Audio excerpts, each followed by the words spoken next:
ओम शांति। 12 मई 2026 बाबा के महावाक्य।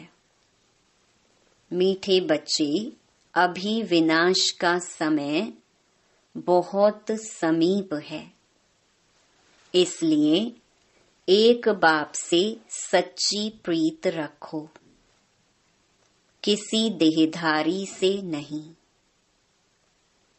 प्रश्न: जिन बच्चों की सच्ची प्रीत एक बाप से होगी, उनकी निशानियां क्या होंगी? उत्तर: पहला, उनका बुद्धि योग किसी भी देहधारी के तरफ जा नहीं सकता। वह आपस में एक दो के आशिक माशूक नहीं बनेंगे। दूसरा, जिनकी सच्ची प्रीत है वह सदा विजयी बनते हैं। विजयी बनना अर्थात सतयुग का महाराजा महारानी बनना। तीसरा, प्रीत बुद्धि सदा बाप के साथ सच्चे रहते हैं, कुछ भी छिपा नहीं सकते। चौथा, रोज अमृत वेले उठ प्यार से बाप को याद करेंगे। पांचवा, ददीची ऋषि की तरह सर्विस में हड्डियां देंगे। छठा, उनकी बुद्धि दुनियावी बातों में भटक नहीं सकती। गीत: न वह हमसे जुदा होंगे। ओम शांति। यह ब्रह्मा मुख वंशावली ब्राह्मण कुलभूषण प्रतिज्ञा करते हैं, क्योंकि उनकी प्रीति एक बाप से जुटी हुई है। तुम जानते हो यह विनाश का समय है। बाप बच्चों को समझाते हैं कि विनाश तो होना ही है। विनाश काले जिनकी प्रीत बाप के साथ होगी, वही विजय पाएंगे, अर्थात सतयुग के मालिक बनेंगे। शिव बाबा ने समझाया है, विश्व का मालिक तो राजा भी बनते हैं तो प्रजा भी बनती है, परंतु पोजीशन में बहुत फर्क है। जितना बाप से प्रीत रखेंगे, याद में रहेंगे, उतना ऊंच पद पाएंगे। बाबा ने समझाया है, बाप की याद से ही तुम्हारे विकर्मों का बोझा भस्म होगा। तुम लिख सकते हो कि विनाश काले विपरीत बुद्धि। यह लिखने में कोई डर की बात ही नहीं है। बाप कहते हैं, मैं खुद कहता हूँ कि उनका विनाश होगा और प्रीत बुद्धि वालों की विजय होगी। बाबा बिल्कुल क्लियर कह देते हैं, इस दुनिया में प्रीत तो कोई की है नहीं, तुम्हारी ही प्रीत है। बाबा कहते, बच्चे, परमात्मा और श्री कृष्ण की महिमा अलग अलग लिखो तो सिद्ध हो जाए कि गीता का भगवान कौन। यह तो जरूरी है ना। दूसरा, बाबा समझाते हैं, ज्ञान का सागर, पतित पावन परम पिता या पानी की नदियां। ज्ञान गंगा व पानी की गंगा, यह तो बहुत सहज है।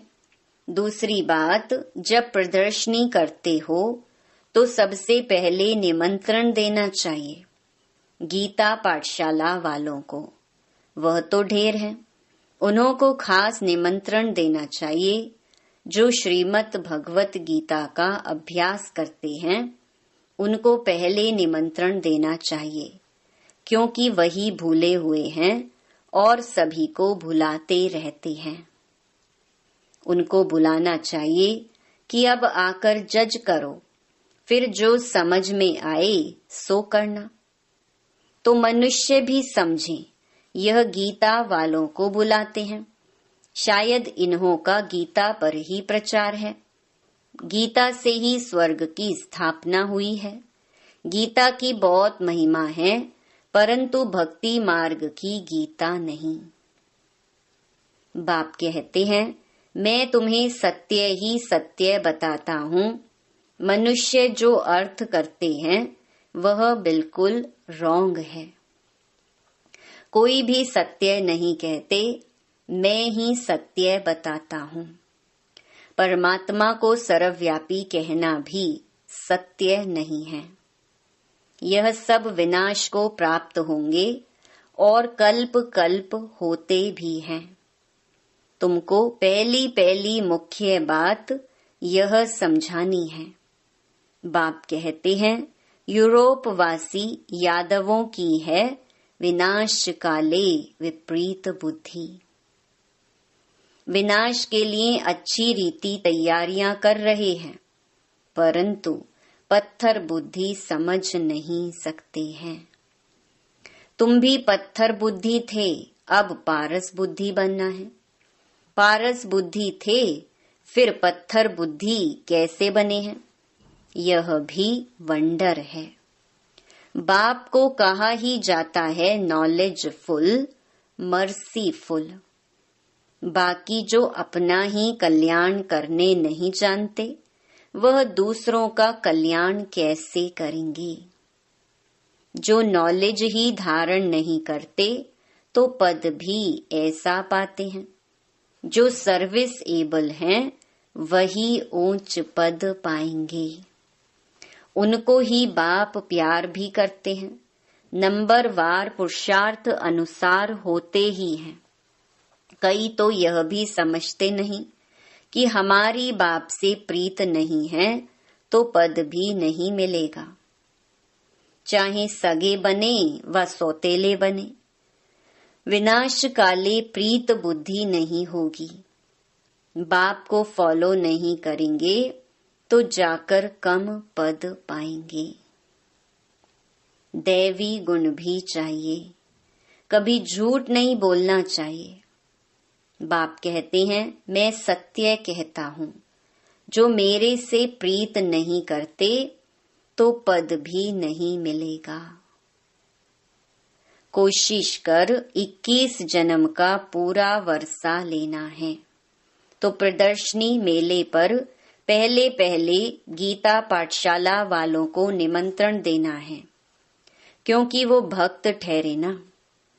गीता पाठी जरूर श्री कृष्ण को याद करते होंगे, परंतु समझते कुछ नहीं है।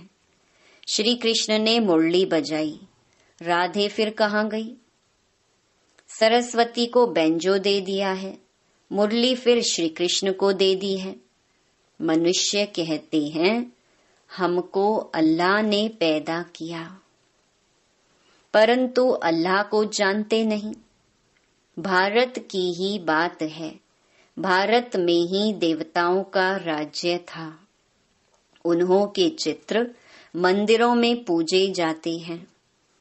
बाकी किंग्स आदि के स्टैचू तो बाहर लगा देते हैं, जिस पर पंछी आदि किचड़ा डालते रहते हैं। लक्ष्मी नारायण, राधे कृष्ण आदि को कितना फर्स्ट क्लास जगह पर बिठाते हैं। उन्हों को महाराजा महारानी कहते हैं। किंग अंग्रेजी अक्षर है। कितना लाखों रुपया खर्च कर मंदिर बनाते हैं, क्योंकि वह महाराजा पवित्र थे। यथा राजा रानी तथा प्रजा सब पूज्य हैं। तुम ही पूज्य फिर पुजारी बनते हो, तो पहली बात है बाप को याद करो। बाप को याद करने का अभ्यास करने से धारणा होगी। एक के साथ प्रीत नहीं है तो फिर और के साथ लग जाती है। ऐसी बच्चियां हैं जो एक दो को इतना प्यार करती हैं, जो शिव बाबा को भी इतना नहीं करती। शिव बाबा कहते हैं, तुमको बुद्धि योग मेरे साथ लगाना है या एक दो में आशिक माशूक बन जाना है? फिर मेरे को बिल्कुल ही भूल जाते हैं। तुमको तो बुद्धि योग मेरे साथ जोड़ना है, इसमें मेहनत लगती है। बुद्धि टूटती ही नहीं है। शिव बाबा के बदले दिन रात एक दो को ही याद करते रहते हैं। बाबा नाम सुनाएं तो ट्रेटर बन जाते हैं।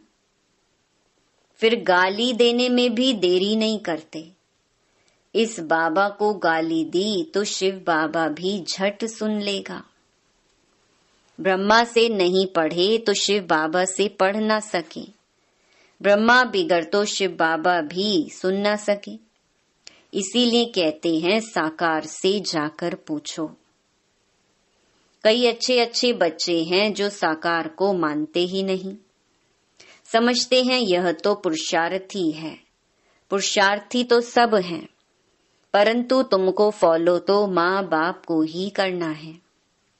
कोई तो समझाने से समझ जाते हैं, कोई की तकदीर में नहीं है तो समझते नहीं, सर्विसेबल बनते नहीं। परंतु बुद्धि एक बाप से रखनी होती है। बहुत आजकल निकले हैं जो कहते हैं मेरे में शिव बाबा आते हैं। इसमें बड़ी संभाल चाहिए। माया की बहुत प्रवेशता होती है। जिनमें आगे श्री नारायण आदि आते थे वह भी आज है नहीं। सिर्फ प्रवेशता से कुछ होता नहीं है। बाप कहते हैं माँ मेकम याद करो, बाकी मेरे में यह आता है वह आता है, ये सब माया है। मेरी याद ही नहीं होगी तो प्राप्ति क्या होगी? जब तक बाप से सीधा योग नहीं रखेंगे तो पद कैसे पाएंगे, धारणा कैसे होगी?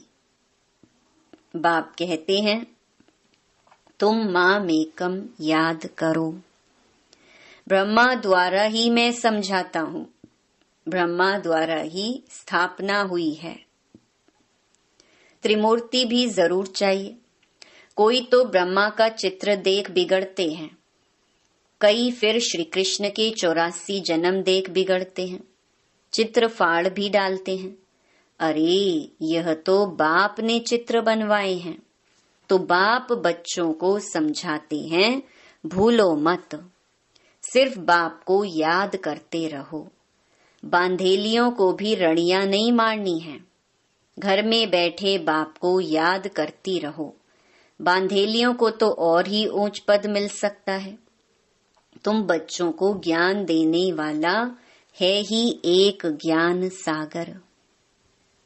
स्पिरिचुअल नॉलेज एक बाप के सिवाय और कोई में है नहीं। ज्ञान का सागर एक परमपिता परमात्मा ही है। उसको ही लिबरेटर कहा जाता है। इसमें डरने की क्या बात है? बाप बच्चों को समझाते हैं, बच्चों को फिर औरों को समझाना है। बाप कहते हैं मुझे याद करो तो सदगति को पाएंगे। सतयुग में है राम राज्य, कलयुग में नहीं है। सतयुग में तो एक ही राज्य है। यह सब बातें तुम्हारे में भी नंबरवार हैं। जिनकी बुद्धि में धारण होती हैं, जिनको धारणा नहीं होती है, विनाश काले विपरीत बुद्धि कहेंगे, पद पा नहीं सकेंगे। विनाश तो सबका होना है। यह अक्षर कम है क्या? शिव बाबा कहते हैं विनाश काले प्रीत बुद्धि बनो। यह तुम्हारा अंतिम जन्म है। इसमें अगर तुम प्रीत नहीं रखते हो तो पद भी नहीं मिलेगा। सच्चे दिल पर साहिब राजी होता है। ददीची ऋषि मिसल सेवा में हड्डियां देनी है। कभी कोई पर ग्रहचारी बैठती है तो नशा ही उड़ जाता है। फिर अनेक प्रकार के तूफान आते रहते हैं। मुख से कहते इससे तो लौकिक के पास चले जाएं। यहाँ तो कोई मजा नहीं है।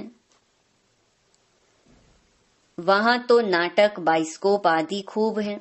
जो इन बातों पर हिरे हुए हैं वह यहाँ ठहर ना सकें, बड़ा मुश्किल है।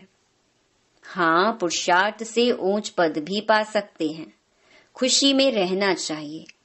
बाबा खुद कहते हैं, सुबह को उठकर नहीं बैठता हूँ तो मजा ही नहीं आता है। लेटे रहने से कभी कभी झुटका आ जाएगा, उठकर बैठने से अच्छी पॉइंट्स निकलती हैं, बड़ा मजा आता है। अभी बाकी थोड़े दिन हैं। हम विश्व की बादशाही ले रहे हैं बाप से। यह बैठ याद करें तो भी खुशी का पारा चढ़े। सुबह को चिंतन चलता है तो दिन को भी खुशी रहती है। अगर खुशी नहीं रहती तो जरूर बाप से प्रीत बुद्धि नहीं है। अमृत वेले एकांत अच्छी होती है। जितना बाप को याद करेंगे उतना खुशी का पारा चढ़ेगा। इस पढ़ाई में ग्रहचारी बैठती है, क्योंकि बाप को भूलते हैं। बाप से वर्षा लेना है तो मनसा वाचा कर्मणा सर्विस करनी है। इस सर्विस में ही यह अंतिम जन्म व्यतीत करना है। अगर और दुनियावी बातों में लग गए तो फिर यह सर्विस कब करेंगे? कल कल करते मर जाएंगे। बाप आए ही हैं स्वर्ग में ले जाने के लिए। यहाँ तो लड़ाई में कितने मरते हैं, कितनों को दुख होता होगा। वहां तो लड़ाई आदि होगी नहीं। यह सब पिछाड़ी के हैं, सब खत्म होने हैं। निधन के ऐसे मरेंगे, धनी के जो होंगे वह राज्य भाग्य पाएंगे। प्रदर्शनी में भी समझाना है कि हम अपनी कमाई से, अपने ही तन मन धन से अपना राज्य स्थापन कर रहे हैं। हम भीख नहीं मांगते हैं, जरूरत ही नहीं है। ढेर भाई बहन इकट्ठे होकर राजधानी स्थापन करते हैं। तुम करोड़ इकट्ठा कर अपना विनाश करते हो, हम पाई पाई इकट्ठा कर विश्व का मालिक बनते हैं। कितनी वंडरफुल बात है। अच्छा, मीठे मीठे सिकिलधे बच्चों प्रति माता पिता बाप दादा का याद प्यार और गुड मॉर्निंग। रूहानी बाप की रूहानी बच्चों को नमस्ते। धारणा के लिए मुख्य सार। पहला, अमृत वेले एकांत में बैठ बाप को प्यार से याद करना है। दुनियावी बातों को छोड़ ईश्वरीय सेवा में लग जाना है। दूसरा, बाप से सच्ची दिल रखनी है। आपस में एक दो के आशिक माशूक नहीं बनना है। प्रीत एक बाप से जोड़नी है, देहधारियों से नहीं। वरदान, सर्व शक्तियों की संपत्ति से संपन्न बन, दाता बनने वाले विधाता वरदाता भव। जो बच्चे सर्व शक्तियों के संपत्तिवान हैं, वही संपन्न और संपूर्ण स्थिति के समीपता का अनुभव करते हैं। उनमें कोई भी भक्तपन के व भिखारीपन के संस्कार इमर्ज नहीं होते। बाप की मदद चाहिए, आशीर्वाद चाहिए, सहयोग चाहिए, शक्ति चाहिए। यह चाहिए शब्द दाता विधाता वरदाता बच्चों के आगे शोभता ही नहीं। वे तो विश्व की हर आत्मा को कुछ न कुछ दान व वरदान देने वाले होते हैं। स्लोगन, हर आत्मा को कोई न कोई प्राप्ति कराने वाले वचन ही सत वचन है। यह व्यक्त इशारे सदा अचल अडोल एकरस स्थिति का अनुभव करो। कितना भी कोई हिलावे, लेकिन आप अचल रहो। परिस्थिति श्रेष्ठ है या स्व स्थिति श्रेष्ठ है? कभी परिस्थिति वार तो नहीं कर लेती है। सोचो कि ये परिस्थिति पावरफुल है या स्व स्थिति पावरफुल है। तो इस स्मृति से कमजोर से शक्तिशाली बन जाएंगे। जैसे आप तपस्वी एकरस स्थिति में एकाग्र होते हो, तो हठ योगी फिर एक टांग पर खड़े हो जाते हैं। तो कहाँ एकरस स्थिति और कहाँ एक टांग पर स्थित रहना, फर्क हो गया ना। ओम शांति। तुम सा नहीं है कोई, इतना हसीन बाबा।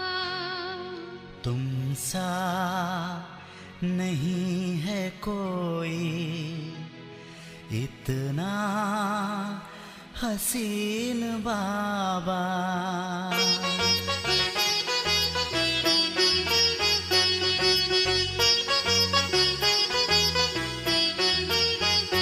तुम सा नहीं है कोई, इतना हसीन बाबा। तुम सा नहीं है कोई, इतना हसीन बाबा। तेरे प्यार का अनुभव बताए कैसे बाबा। तेरे प्यार का अनुभव बताएं कैसे बाबा। तुम सा नहीं है कोई, इतना हसीन बाबा। तुम सा नहीं है कोई, इतना हसीन बाबा।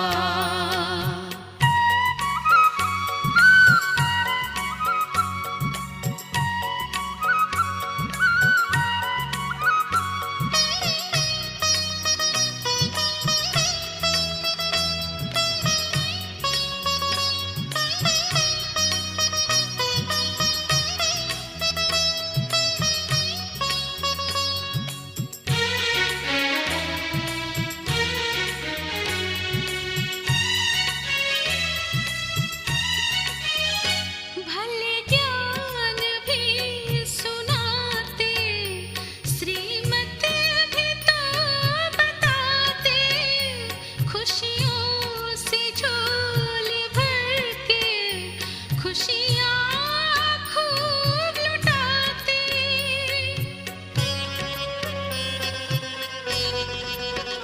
भले ज्ञान भी सुनाते, श्रीमत भी तो बताते।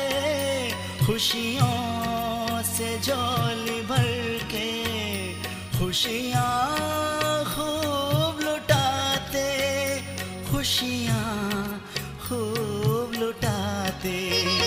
पर मिलन की वो मस्ती समझाएं कैसे बाबा।